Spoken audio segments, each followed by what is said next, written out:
This podcast is brought to you by lineupmedia.fm.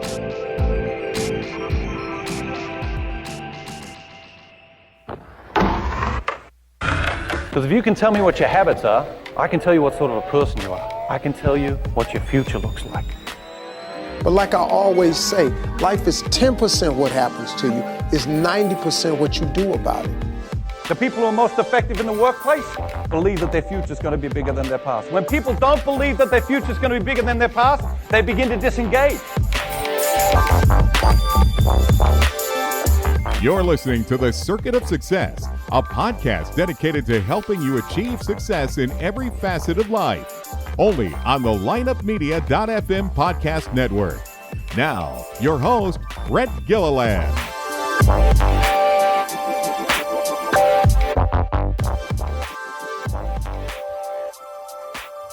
Welcome to the Circuit of Success. I'm your host, Brett Gilliland, and today I've got Dr. Brooke Weinstein with me. Brooke, how you doing? Good. How are you? You know, I'm good. I'm stressed out and mad right now because all this fancy equipment I've got and my darn computer won't keep a charge. So I was about 4 minutes late to our episode, but that's not what we're here to talk about. But that's how I really truly am. We got to be raw today, aren't we, on this podcast? Absolutely. We don't say, how are you in my world? I say, how are you feeling? So absolutely. Yes. I'm glad for you to share that. Absolutely. Well, you are a doctor of occupational therapy, and I know you've had an awesome business and built that and got out of that. And you are doing other things now. You're helping people all over the world, really, with parenting and the grind and success and the stuff that you've lived through. And so I'm happy for us to connect and chat about it. But if you could, maybe let's go back to the Brooke of however long you want to go back to and kind of what's made you the woman you are today. Sure. First of all, thank you so much for having me. I always feel that it's an honor to be asked and to be interested in my story, as well as for anyone who's listening to take the time to listen to this. And thank you for having me here. Absolutely. I would say my story starts, from how I've gotten to where I've gotten is over the course of a decade plus. I was a very young clinician, and I started in the hospital setting, and I've always known that I wanted to work with pediatrics. And I was working back to back to back every 30 minutes seeing a client. And I could see how much these parents were craving and yearning for me to really make a true impact in the child's life. And between paperwork and notes and talking to parents about what was going on in the session, there was literally like 20 minutes. There was not much I could do.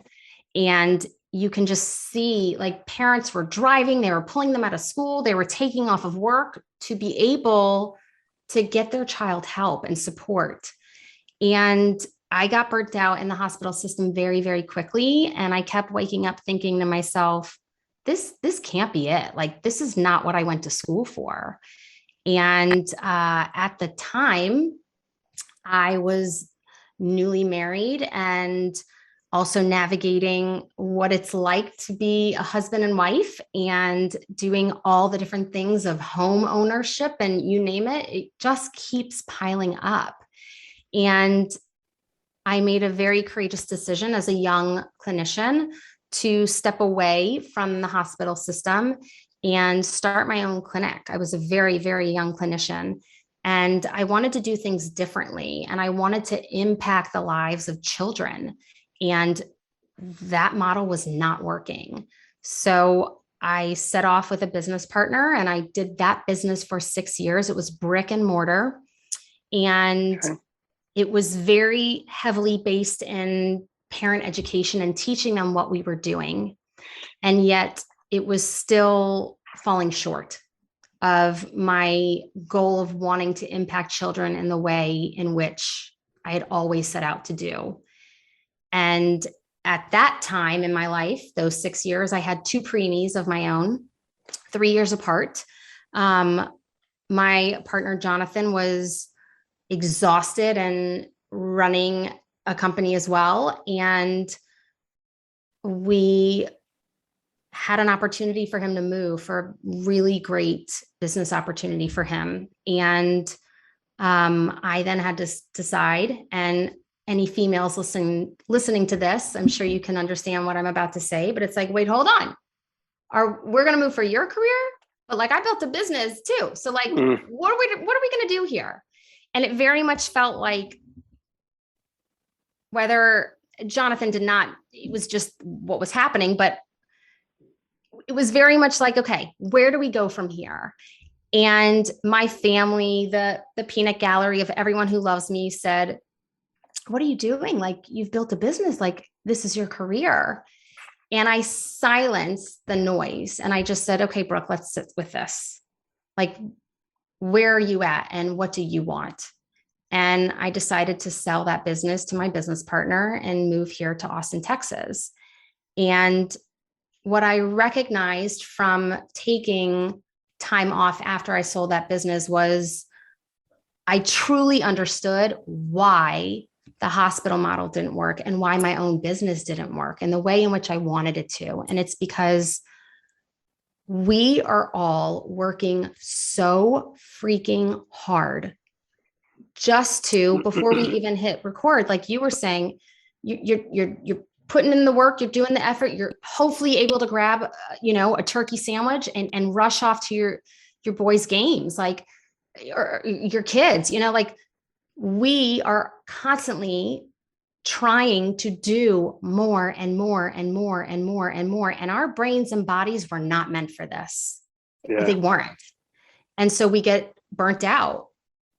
And I recognize that in order to see long-lasting impact with what was going on with the children, it couldn't be treatment with the children. It had to be working with the parents to help them understand what the heck is going on, how their nervous system works, why they're feeling burnt out, run down, exhausted, and depleted, and what it looks like to regulate your body on a nervous system level, on the neuroscience level, rather than mindfulness and meditation and journaling and going to the gym.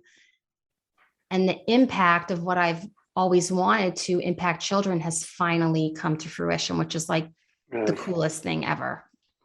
So when you say that stuff, so walk me through in layman's terms of what you mean by that, because I do believe in journaling. I do believe in meditation. I do believe in the fitness and getting those, I don't know all the doctor words that you guys all know, but sure. So those things are so important, right? Those endorphins, different things like that. But you're talking about another level.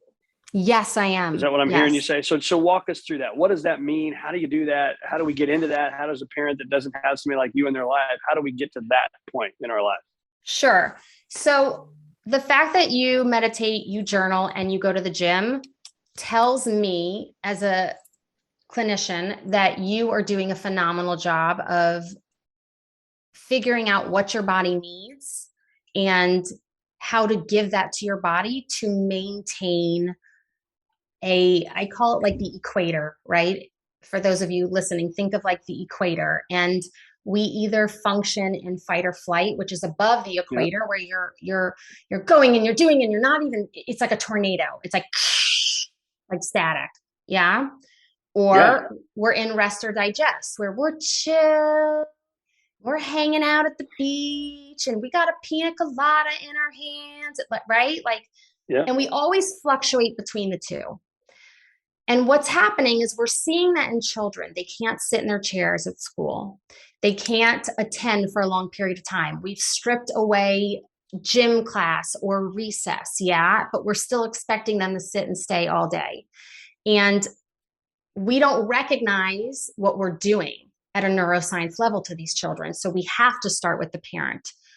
But how that looks is really, if you understand from a neuroscience level that meditation is actually going to support the healing of your brain, your body, the stress level, so that you can live longer and watch your children walk down the aisle and be able to have great grandchildren That is what I'm talking about at this level, understand exactly how your brain and your body feel in every single moment, in the most strenuous moments, so you can give yourself what you need. You can say, time out, I need to go take some deep breaths and meditate.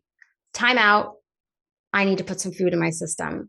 Hold on, I'm going to work out, and then we'll have the meeting. Yep. And I couldn't agree more. Yes. And I wear this, you probably can't see it, but I wear a Whoop. I love that. Yeah. Yep. So the Whoop, to your fight or flight, it measures that, right? I mean, on a daily basis. And I've worn it for, almost 2 years probably. And the data that I get and the real-time feedback that I get daily, weekly, and monthly in their reports is off the charts, right? So, I mean, I know literally, and this is all simple, right? This is nothing new to this, but it's when it's good data in, good data out. I know where I'm going to live my best and be at my best the next day, which is going to allow me to be a better husband, a better father, a better leader, a better whatever, right? Because I know the data.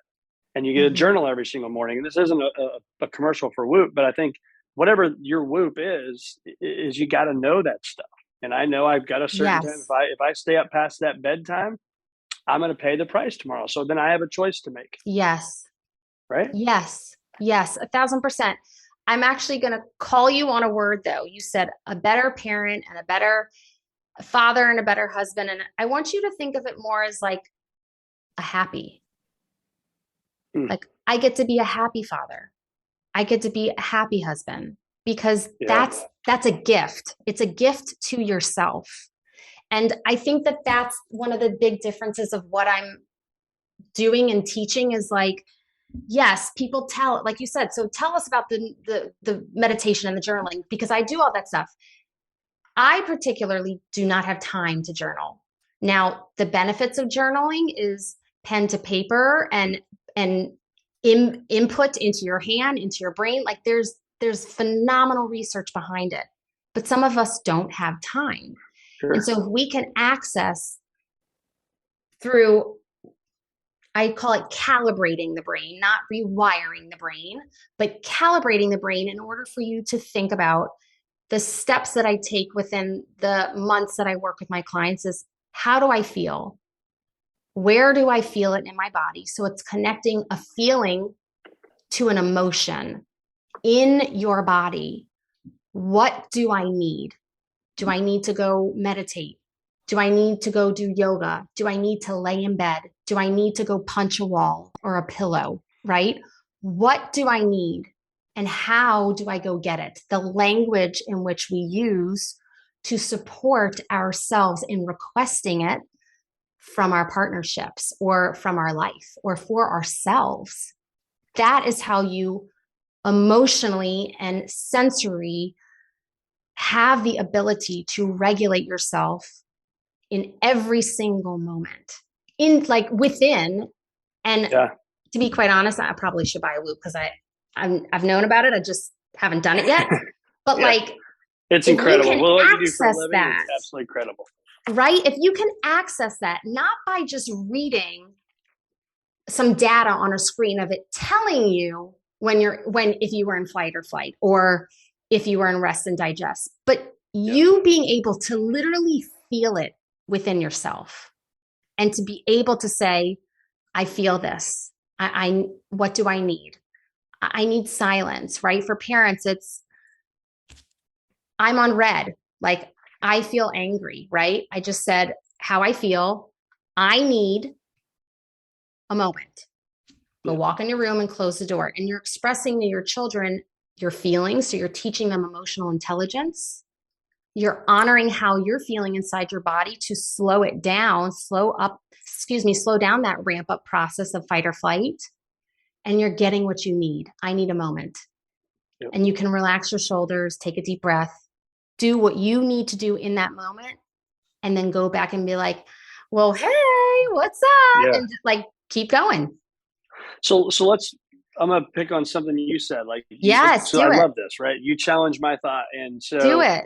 You said, I don't have time to journal. So would you say that's a choice, or would you say it's a I just don't enjoy it. So therefore I'm not going to make it part of my day, because I believe in, we all have choice, right? You have choices. We all have Yes. choices. And I have made it a choice since July of 2005. So a long time. Yes. And I'm not sitting here like, oh, I'm reading a novel, writing a novel. I'm not that type of journal. I'm not talking about my feelings and thoughts. Mine are more walking through my day. What do I need to do? What have I done? What are my biggest challenges? What am I most proud of? Yes. Who did I help today? Those types of things. But for me, it's not a, here, take 5 minutes. It's throughout the day, right? So this is a blank page of it, but this is it, right? And there's a scorecard before, there's a scorecard at the end of 90 days. And so I would ask you that, or challenge you that back, is if you know that scientifically it's so good for our body, what method are you using to replace it? Instead of journaling, it's X. What is that for you? Oh my gosh, I'm like so happy you asked that question. Like thank you. So your brain and your body work differently than mine. So I'm going to give you an example. I'm sure you've heard of the diagnosis ADHD, right? Sensory processing disorder is another huge one that's coming up within our children's generation.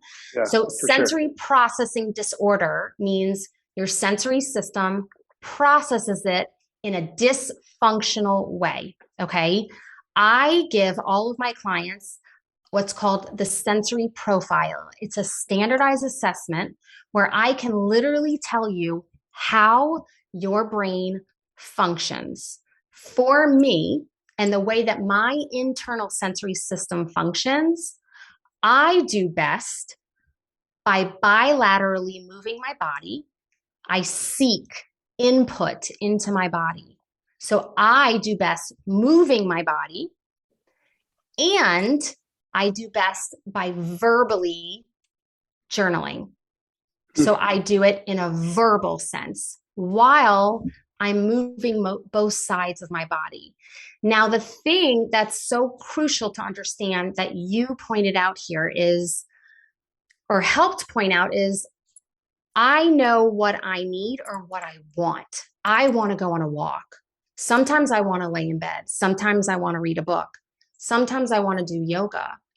But there is so much out there that says, if you do this, right? If you come to this kickboxing class for 30 days, you're going to be a different human, right? Your body needs different things in different moments, and each brain is 1000% different than the next. And so what you need and what works for you may work for thousands of others. It may. And then other things might work as well, which is why there's so many modalities. We have to start looking at it as it's all regulation. It's all for the same exact purpose. But the way in which we do that is individualized, not only to the human, but also to the moment. Yeah. I could not agree more with that. I appreciate you sharing that, because everybody's different, right? I don't expect somebody to be working out of a workbook all day long. Right. But for me, it just happens to work. Yes. Right. And I think so you do it. Important to know. That's what works. Absolutely. Do it. Yes. And I know the days that I don't do it. Yes. Like I feel different. Different. So, let's talk about self-care. So we're kind of on that point right now, but I know it's a big passion of yours. And so when you think of self-care, what does that look like? Everything maybe you just explained, you say next question, Brad, or what? Yes. So we can get into a little bit of my own personal story. I know that I mentioned my partner before. For those of you who are listening, I am now, my journey and my path has led me to widowhood. And it has not been an easy path. And the word self-care means more to me, and sensory regulation and emotional regulation mean more to me than ever before. Because as a parent, as a CEO and a business owner, it is so crucial for me to be able to show up for myself, my children, my employees, and my clients. Like, it is so so important. And not only is it important, I love doing that. I love my life. But in order to have all that, we must first and foremost take care of ourselves. And especially, which is why I work with parents, especially with our shoulds and how fast the world works today of, oh, I should go to the PTA meeting, or I should be on that board, or I should do X, Y, Z, right? And then parents are coming to me and saying, I don't understand why I'm snapping at my kids. I don't understand why at the end of the day, I'm thinking to myself, I've had it. Like, why can't I just make it through the day without like doing this one time? I should be able to do more. I should be able to do better. And we're so damn hard on ourselves. Yes. We're just, the guilt and shame is just, I mean, I've seen it firsthand within my own home, and I'm one human down here, right? Because of the way in which we just put so much amount of pressure and place so much on ourselves to show up in the way that the world expects us to, or the pressure we place on ourselves. And at the end of the day, we have to understand how to give to ourselves in order to give to others.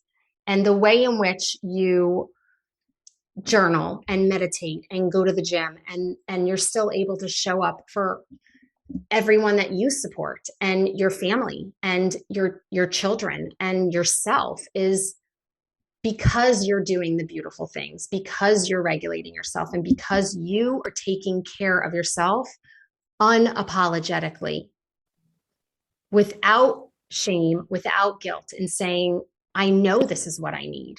I know this is what my brain and body need. And if we can start teaching humans that that's like how your brain functions, my clients begin to release the shame and guilt and start saying, I know this is healthy for me.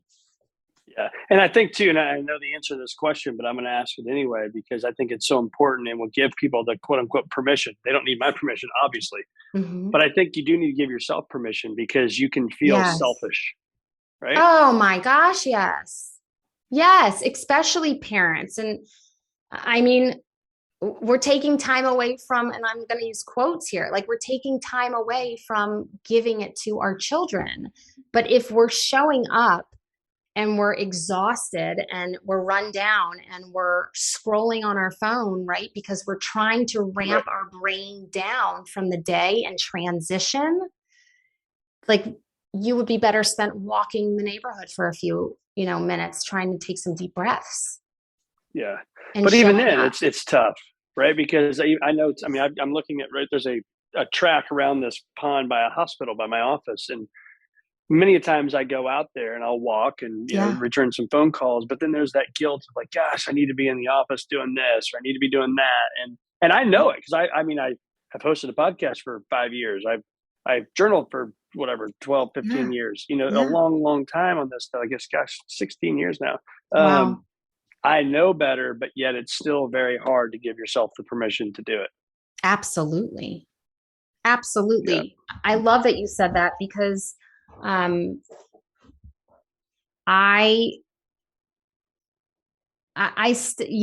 we all still struggle with it. What it is it's moving the needle, right?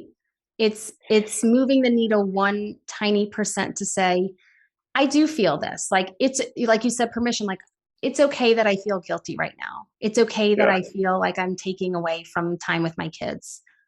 But I also know that this moment and what I'm doing right now is really beautiful as well. And that is enough. I am doing enough. And I am doing enough. I love that. Right? It's probably going to be the title of this podcast. Yeah, I am doing enough. Yes, we're doing enough. We're doing so much that we don't even recognize how much we're doing. Like, there's a reason why it's called the immediacy culture at the moment, because it's like you should be doing the shoulds versus your musts, right? Like what should you be doing versus what must you be doing? I must go outside and get some fresh air. Like I must, because I'm feeling a little claustrophobic in here versus I should be sitting at my computer completing all those emails. Yeah. No, you're absolutely right. And I think too, I spend time with my kids on this, but what are you the most proud of today? Love. Did you try something new today? Love what that. was your biggest challenge today? And who did I help today? Yes. And maybe not every day you have those, you got answers, but to your point, the shoulds, the old, we've all heard this, the I get to versus I got to. And I get to do this versus I've got to do this. Yes. Right. And so I think that for me, again, this scorecard, if you will, is so helpful because I can end the day and be like, God, I was busy, but what did I really accomplish? What really happened? And if you're running 1,000,000 miles an hour, like all of us are on this listening to this podcast, is sometimes you can lose track of the day. But when you keep score, it really, in my opinion, and that's probably your verbal journaling, is that's when it matters, and when you know exactly what all you've accomplished, and you can feel good and be happy. Yes. I would love to ask you a question. If you don't mind sharing, when your children, when you ask them those questions, how do you respond? Oh, that's a great question. I think I just listen, and I hopefully that they're soaking it in. Maybe you'll give me some advice on things I need to do better. Trust me, there's a million things I need to do better, I'm sure. But you're doing enough. You're doing enough. I am doing it. The title of the damn podcast. I am enough, but right? But I think it's a great question, and you've stumped me. But I think I want them to think about their biggest challenge. That I'm hopeful that they will learn to go back through their day. And you know what? It's okay to have a challenge. Yes. It's okay to fail. It's okay to try something new. And I may ask that. Actually, I do ask that. What did you learn? You tried something new and you're 7 years old. What did you learn? Well, I fell down and it hurt, or, whatever it may be. I want them to know that we got to try new things. And if they can have that belief and that abundance mentality versus the scarcity mentality, they're going to go in a lot bigger places and hopefully change the world. Right. That's what I mean. I want them to be happy and stuff. So it's, and when I say successful, I don't mean just financially. I want them to be successful in their community and the things they go out and impact. That's what my wife and I both want, is that stuff. But it's hard because whether you have 1 kid or 4 kids, or we had people in here today that had 5 kids, and it is crazy. And sometimes you're like, just freaking go to bed. Oh my gosh, yes. Yeah. Those days you're doing enough too when you ask them to just go to freaking bed. I'm just going to tell all you people, like, it is okay. Right. It is okay. Samuel L. Jackson's book, that's you ever heard that? His book, Just Go the F to Sleep. Oh, yes, I think it's Samuel L. Jackson that narrates it. Yeah. That's a classic. Because we're all that way, right? Yeah, I really appreciate you answering that. And the reason I asked it was not really to put you on the spot, but just to simply hear from another. It was actually also nice to hear from a male and a dad, because we as parents, we freaking love their guts, like not just the outside, but the inside. And at the end of the day, we just want them to be happy. And because of that, when they aren't anything but, there's physical pain for us. Like, we feel it too. And so if they share with you a challenge, or if they share with you something that was hard for them, our natural instinct, literally natural, is to fix. Like, to be like, well, that's okay. Like, Johnny didn't mean to push you, it's fine. Like, you'll get him next time. Instead of just saying like you just said, it's okay. Like, you literally said, it's okay to have something hard happen in your day. It's okay to have a struggle. It's okay to have a challenge, try something new. And saying things like, thank you for sharing. That's more than okay that happened. Or like, I'm so proud of you. Or like, wow, that's really interesting. Yeah. We as parents have a very hard time with just acknowledging, rather than saying, okay, let's do this next time, or this or that. And I Yeah. freaking love that you said that. I very much appreciate you sharing that on the spot, because it's an important part of getting comfortable with not having shame and guilt as an adult for what you should and shouldn't do, right? Like you were just Right. saying, walking around the pond. If we tell our kids, like, well, maybe next time try it this way because that didn't quite work, right? Or like, ooh, you probably shouldn't have done that, right? So we just need to say, yeah, thanks for sharing. Yeah. And then ask more And questions. listen. Like, what do you think for next time? Like, what would work next time? Yeah, and that's probably why I love doing a podcast. I've said for years, ADT is ask, don't tell.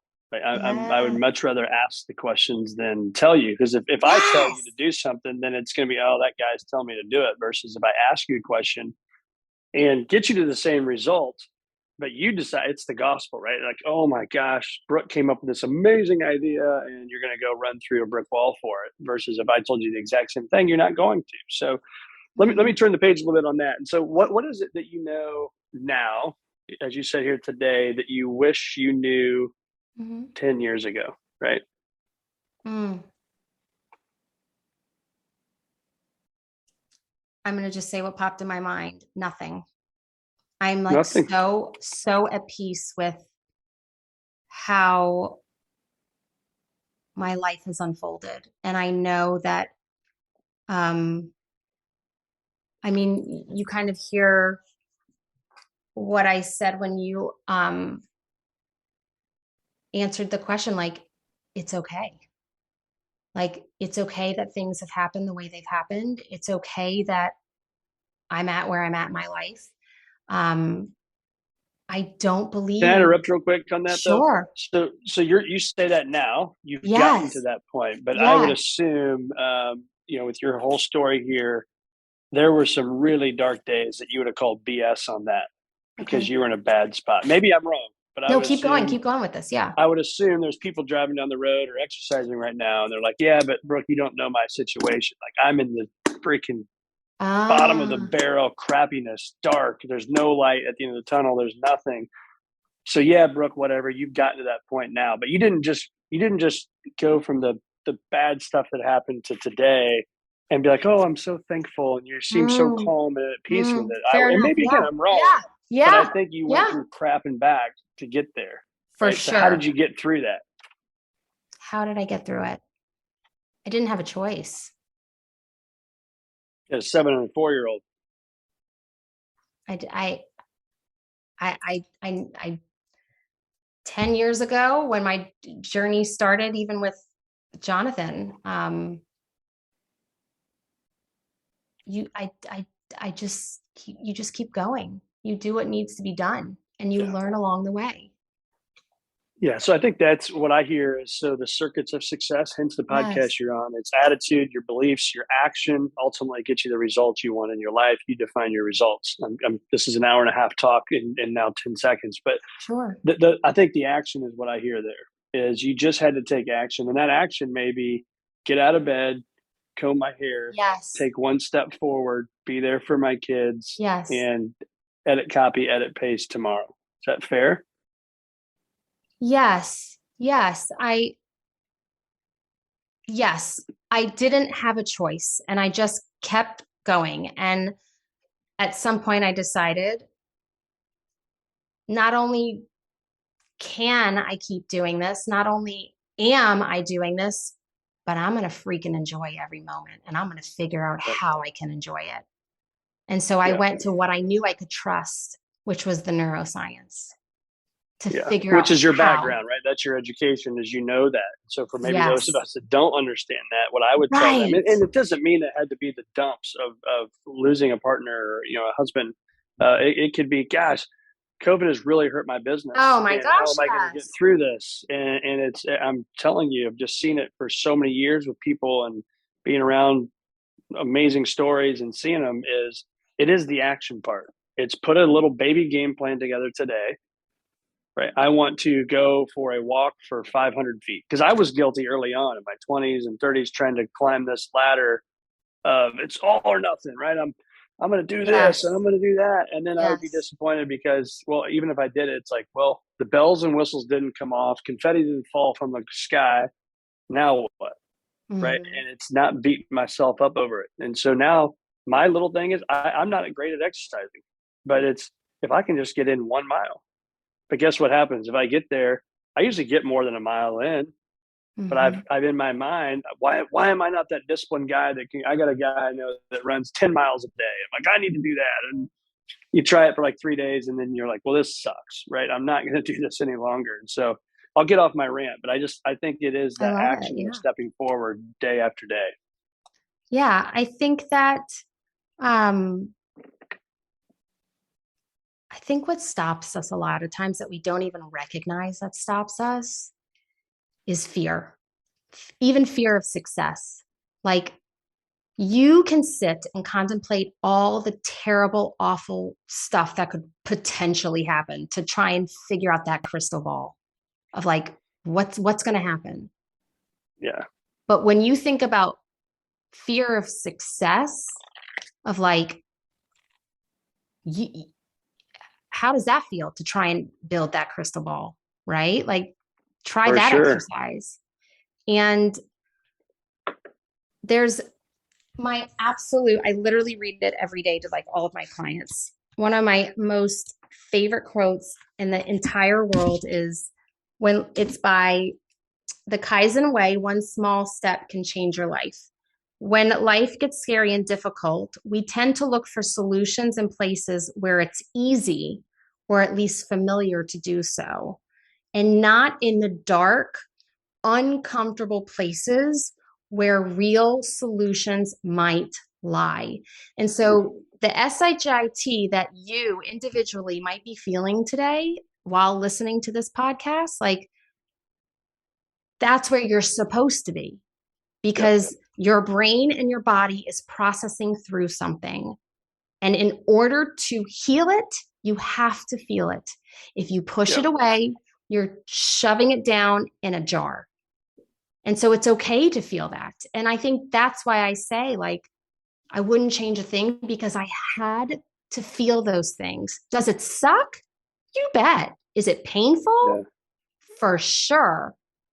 Have I screamed and felt angry? Like all the things? Yes, but I allow it. I give myself permission to feel it. Yeah, in the Kaizen way, isn't that something about? I've heard of that. Isn't it something about small And that's incremental why it's a growth? tiny, small book, right? It's like moving the needle one Yeah. tiny bit. Yep. Okay, yeah, I knew I'd heard of it. I couldn't remember why or where, but that's what I thought it was. Which I agree with. I agree now. If you'd asked Brett, what do I know now that I didn't know 15, 20 years ago when I started in the financial world? I thought you had to think big and crush your goals and do all this stuff. And like, you know what, man, it's okay to take one baby step at a time.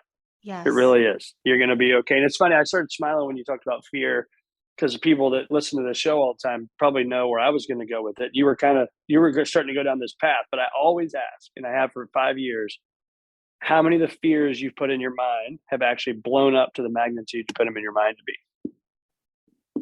That's a hard question for me. Yeah. Because you've been through a lot. Because my greatest fear came true. Yeah. And maybe that's the whole point is like, for any of you listening, like my greatest fear in life for my children and for myself and my partnership, it came to fruition and I'm still effing standing. Yeah. And I think so that this couldn't have been a better way to answer that because most people say, no, it hasn't. But let's take it one step further then. Your biggest fear actually did come true. Most people say, nope, they never do. Yours did. Yep. But is your life better or worse than you thought? If that fear were to happen, are you at exactly where you thought you'd be, ahead of where you thought you'd be, or worse than you thought you'd be if it happened? I think that's why I answered the question before of like, would I change anything? And the answer is no, because I would not be the human that I am today. And I would not be able to support the humans that I do and understanding and helping humans like understand that fear, it's just a freaking feeling. And if you just accept it and say, yeah, I see you, fear. Like, let's go. This is uncomfortable physically in my body. This is physically uncomfortable in my body. But I know it's going to pass. I know it's going to pass, and that's okay. Have you read the book Feel the Fear and Do It Anyway? No, I have not. It is let's see. It is a great book. I don't know why I can't find it right now on my bookshelf. I thought I knew right where it's at. But anyway, Feel the Fear and Do It Anyway is a phenomenal book. I would highly recommend it to people. I'm a big reader. I will add it to my list. Yes, please do. So, well, we've had a lot of deep thoughts here today. So this is good stuff. How do you define success today? A great question. Can I, before you answer that, I'm going to make a note. So I am you talked about ADHD earlier. I'm like I jokingly say it's not a joke, but I say I have ADD. I've never been diagnosed with that. But so pauses make me feel uncomfortable. And so what I've learned through people is the pause is okay. Yes, it right? is. And I want to make that note because as you pause sometimes, I'm like, oh crap. People are going to turn the podcast. Literally, that's where my negative self-defeating thinking goes. But what I'm learning from you is it's okay to slow down and have some thought before you just make a knee-jerk reaction answer to a question. So I appreciate that. But isn't that kind of what you've said in your own success of like, it needed to be all or nothing, right? Like pound the pavement, do the thing, get there, get to success. And what you've recognized over the course of your path is it's really okay to take a breath. Like it doesn't mean those thoughts aren't there. It doesn't mean the feelings aren't real. And I've got to tell you, every one of my clients who has that drive, you're not going to lose that. You're never going to lose that. Yeah. That's never going to go away. But you can take a deep breath. You can. And I think success is measured in how you feel and in your body. And I measure it based on happiness. I measure it based on calm and enjoyment. And that balance is not perfect for me. I'm not this like perfect human. Trust me, I snap at my kids a lot. Like we all are human, and I'm very okay with admitting that. But success is saying, that was a really great 2 minutes laying on the floor with my kids watching their projector of the stars. God, that was a moment. That felt good. And that's how awesome. I measure success. So where do our listeners find more of Brooke Weinstein?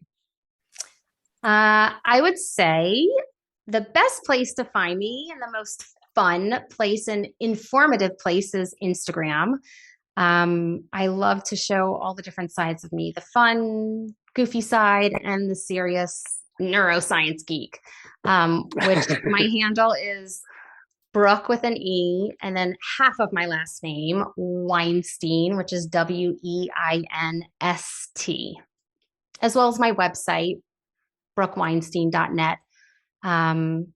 So that's how you We will put all that stuff in the show notes, and I'll ask this last question. If I steal your cell phone, which I'm sure assuming is around there somewhere, if I steal your cell phone from you, what is that one app besides email and calendar, because you got to have that for your business, but what's the one app you'd be really stressed out if I deleted?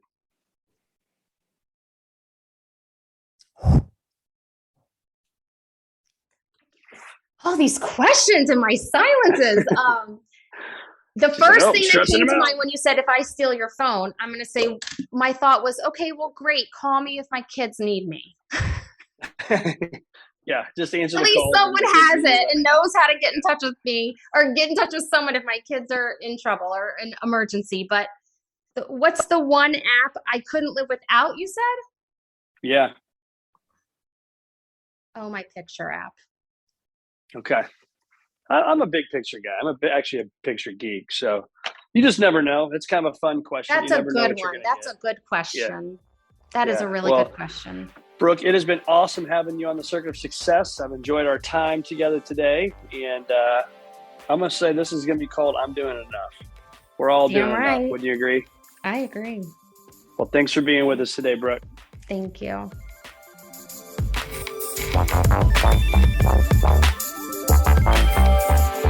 Tune in next week for another episode of The Circuit of Success with Brett Gilliland on the lineupmedia.fm podcast network. Subscribe to the show on iTunes, Google Play, Stitcher, and through our website, circuitofsuccess.com. Follow us on Facebook and Twitter, and email any questions to info@circuitofsuccess.com.